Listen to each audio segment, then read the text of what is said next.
Moses lifted up the serpent in the wilderness. There he goes. I'm walking fine. This isn't a cane, but it was a snake. At least carved in wood, not made of brass or bronze. I don't know where Moses got one of them in the desert either. Maybe he's very good at making brass out of whatever you find around.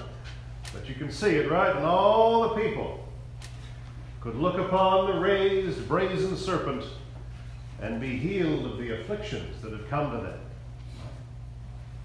As it says in Numbers, having been led into the wild by the power of God, by the saving power of God that drew them from slavery in Egypt, they had wandered long, and they had wandered far, where they knew not. Why, they could guess and remember, but they knew sorrow. They knew affliction, they knew hunger, and the food they had was bad. They knew thirst, and the food they had, the water they had was poor, if there was any. And they did what one does.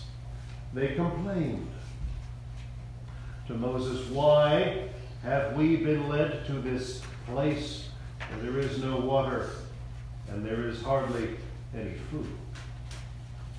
And for their complaining, and for their evil, and for their questions, apparently, the Lord sent snakes among them.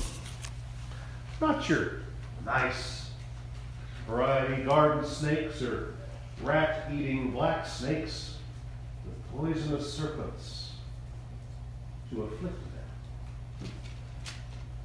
Don't you think? It doesn't sound like the God I know. That doesn't sound like the God I would believe in. Yet there are serpents with poison in them, real and metaphorical. Some afflict us simply because it is their nature. Our bodies are susceptible to venom, and they have it to kill their prey. No snake hunts a person, yet we can die from them, and they can die from us, as we know. I hear down south, rattlesnakes are getting so they don't rattle anymore, because the ones whose rattles don't work don't get found as often by people trying to kill snakes.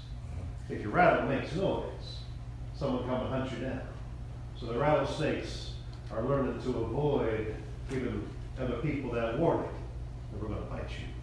Because they've learned that if you can hear the snake can die.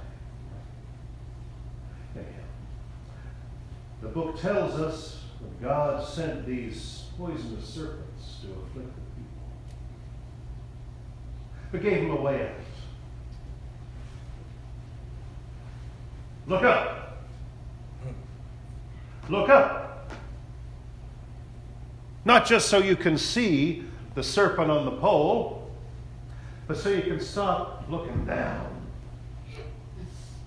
Stop looking down. Right? Look up. And then Jesus uses that very metaphor, that very image. Say, look up. I'm going to be raised up. And then I'm going to be raised up again. So look up. Don't look down.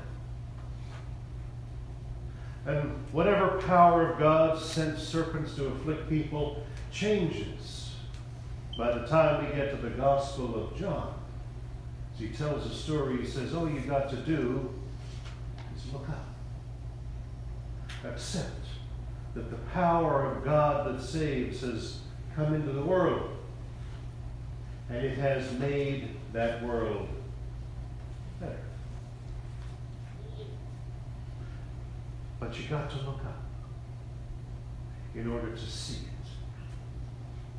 it. You got to feel it in order to share it. You got to accept that it's possible for God to save you and me and him and her and all of us and the world itself before you can realize its power. For God loved the world enough to let his only Son come into it, that if you believe in him you won't die, but the life you have will never end. Free translation. Free translation, right? The promise was not that we would have a life of endless time. That is not the fate of human beings. That is not the gift to us. The gift of the life that doesn't die is that the life in us is always alive. And when this body is finished with us, we with it, God's promise and God's mystery is that that life goes on. Somehow, somewhere, in a way we cannot know this life. But we can hope. And to make life better always requires hope. And hope always requires, children, to look up. Right? Look up. And if you look up and you pay attention, you might take the head off the stage. That's always an option when you got snakes. But what isn't an option is not to look up.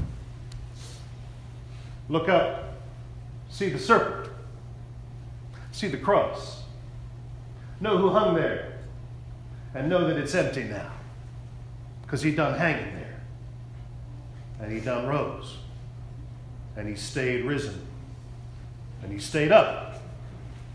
So look up. Amen. Amen.